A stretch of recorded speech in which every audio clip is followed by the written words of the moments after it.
Resourceful Designer, episode 287, No Results Found, Taking Advantage of the 404 page.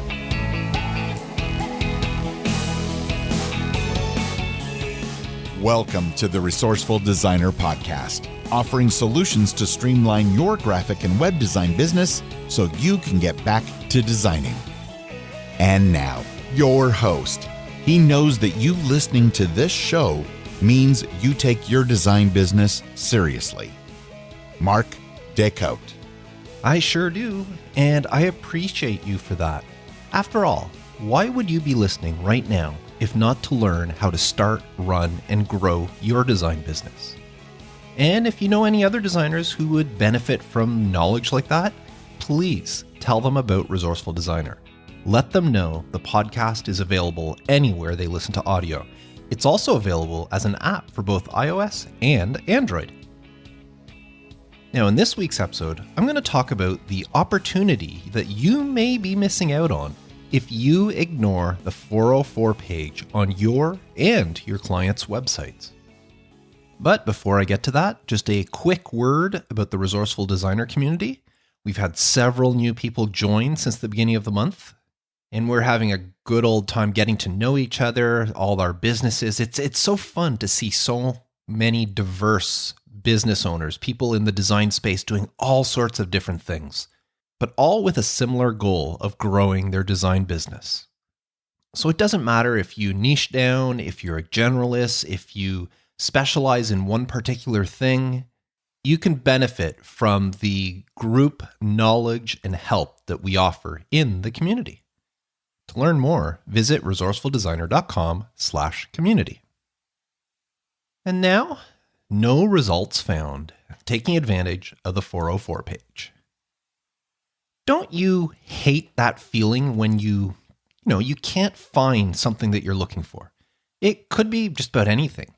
You can't find your wallet or your car keys. Maybe you've misplaced your phone. Or perhaps it's that scrap of paper that you scribbled that important information on that you just can't find.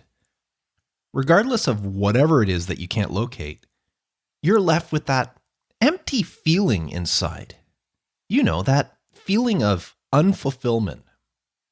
Well, there's a similar feeling that occurs when you land on a website only to see those 3 words, no results found. It's so frustrating. I don't know, maybe you were reading some really good article and you clicked a link that the article provided, anticipating some solution to a problem that you may be facing, only to be disappointed by where it brought you. Or perhaps you use the search field on some website, hoping to find something only to come up short. Or it could have happened while you were navigating some website, you're clicking link after link, going through, enjoying yourself, and then all of a sudden you have no idea how you got there. No results found. Regardless of the circumstances, you have landed on the dreaded 404 page. A page that mocks you with those 3 words, no results found. I mean, it might as well be telling you, you lose. We don't have what you're looking for. It's so frustrating. And then, what do you do? Do you go back and try clicking the link again, hoping that this time around you'll get better results? Do you randomly just start clicking around, hoping to stumble upon whatever it was you were looking for? Or do you just shrug your shoulders in defeat and close the page, or go looking elsewhere on the internet for your answer?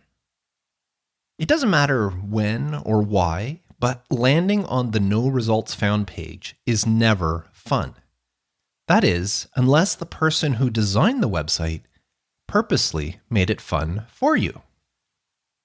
The 404 page is something that every website in the world has, whether the site owner knows about it or not. And many people that are not that familiar with websites, even if they have one for their business, don't even know what a 404 page is. And yet, the 404 page is a page that's landed on more often than you would think. But very few websites actually take advantage of this quote-unquote popular page. Believe me, take advantage of it, you should be doing. Whether it's your own website or it's a site you create for your clients. Now, you may or may not know this, but you can actually customize the 404 page on a website. Now, if you're using Divi like I do, it makes it really, really easy. All you have to do is create a new page layout in the Divi theme builder and assign it to the 404 page. And then you create it like any other page you would on the site. That's how I do it for all my sites that I build. Now, other WordPress themes and theme builders, as well as platforms such as Squarespace, Wix, Weebly, and all the other ones, they should all allow you to customize the 404 page as well. And if for some reason they don't, I'm sure there's plugins and stuff available that you can install that'll allow you to edit the 404 page. But what's the point, you may ask? Well, the point is that the default 404 page that comes with most websites on most platforms is how would we call this? A stepping off point, maybe? That might be a good term. In other words, it's a place where visitors, when they land on it, they go, oh, whatever I was looking for is not here? I might as well leave. It's a stepping off point. It's a signal for them to go elsewhere. And no website owner ever wants visitors to leave their site unsatisfied. But if you customize the 404 page, you can improve visitor retention. You do this by giving them something to do other than just leaving the page. And this goes for your website too. If you have a website for your design business, do you want visitors to your site who happen to stumble upon your 404 page to just leave? Of course you don't. So give them an incentive to stay. I've been doing this for years. Look at the Resourceful Designer site, for example. If you type in resourcefuldesigner.com/ and then just type in gibberish, some random letters, it'll take you to the Resourceful Designer 404 page. But instead of landing on a default no results found page, I've customized it. I've designed the 404 page to kind of capture the interest of visitors to my site. The very first thing they see is a whimsical oops image that I have there, followed by the heading, looks like somebody forgot to proofread, which I thought was a little funny considering we're designers, proofreading is part of what we do. Well, whatever they typed to get in there looks like somebody forgot to proofread. And then I say, the page you're looking for is nowhere to be found. But not to worry, there's plenty of other great pages for you to see on this site. Here are some of the popular posts you may be interested in. And then I list 3 popular episodes of the podcast, which looking at it now, they're a little outdated. I should really update that. As well as 3 blog posts that are on the site that people may be interested in. I also, on that same page, I ask them if they want a copy of my 4-week marketing boost and provide them a way to get it. So even though someone arrived on this page because the content they were looking for was not available, or it could just simply be a typo in the URL, and that happens a lot. Maybe somebody wanted to link to my website, and when they created the link, they accidentally left out a character or something, so it takes them to the 404 page. Regardless of how they ended up on Resourceful Designer, they still have something to engage with. And you know what? It works. I actually track where people sign up for my 4-week marketing boost. I have various places on the website where they can sign up. And I like to know which one of these are working. A large number of people that sign up for my book actually come from my 404 page. Now, for podcast branding, I made it a little bit simpler. The page shows an image of a man seen from behind scratching his head in confusion, and the heading just reads, "Uh-oh." And below that, I wrote, "I don't think this is what you're looking for, was it? No worries, if you're starting a podcast and you're looking for help with your show's visual branding, you're in the right place, just not the right page. So why don't you click the button below and see how podcast branding can help you?" And then there's a button labeled Learn More that takes them right to the home page. Because all the information they need, if they're visiting the website for the first time, can be found on my homepage. It's simple and it works. Again, I track that button, and I can tell you that many people have clicked it. I recently completed a website for a client that's in the paranormal investigation space. ghost hunters, if you will. Well, the site that I built has kind of a Victorian antique style to it. So on the 404 page, I put a photo of an antique pair of binoculars, and the heading reads, "Isn't this spooky?" And below the heading, the paragraph says, "Oh my, it seems like the content you're looking for cannot be found.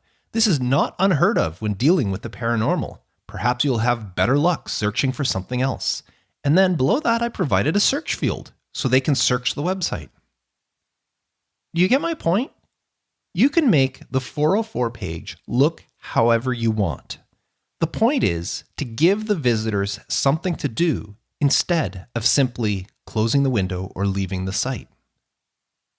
Now, personally, I like to have fun with these pages by making them a bit whimsical. On my client, I talked about last week, the hearing aid client that I have.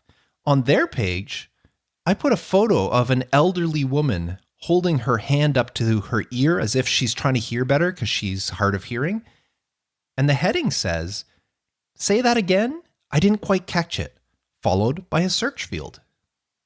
On a site I created in the tech and electronics industry, the 404 page has a burnt circuit board image, and the heading just says, "It looks like we have a broken circuit. Please try again."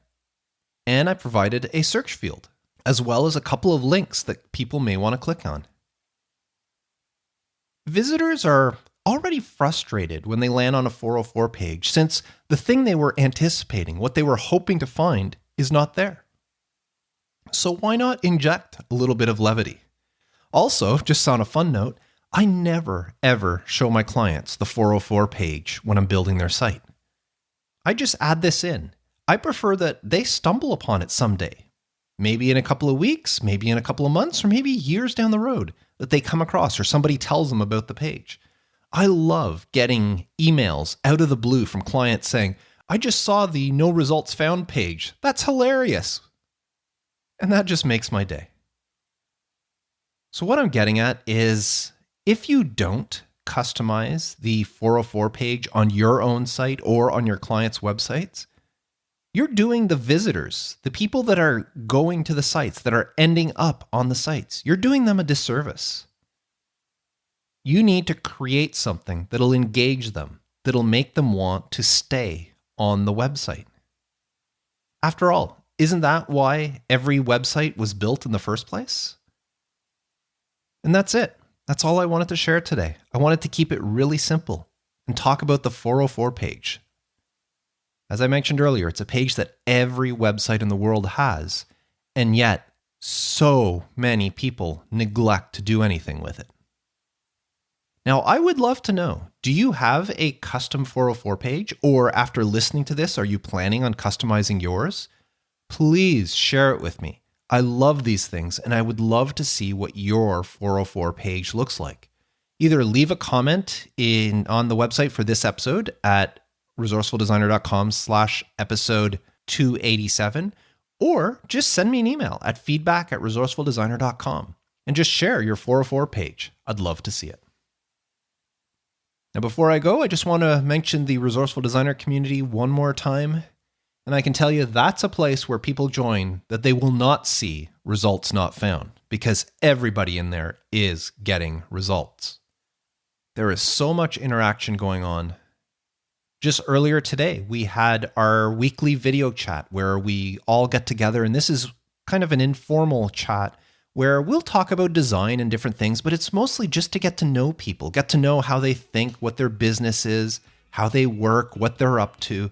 And at one point, we had 17 or 18 people on the call all at once, which was great. Some of them were regulars who are there every week, and we had a few new faces as well. And I would love for your face to be amongst them next time. If you're looking for a community of people that are like you, that want to grow and succeed at their design business, whether it's freelance, part-time, full-time, whatever, then visit resourcefuldesigner.com/community and join today. Well, thank you very much for tuning in to this short episode, but I hope you get the point. Until next time, I am Mark Decote, wishing you all the best with your design business, and reminding you to stay creative.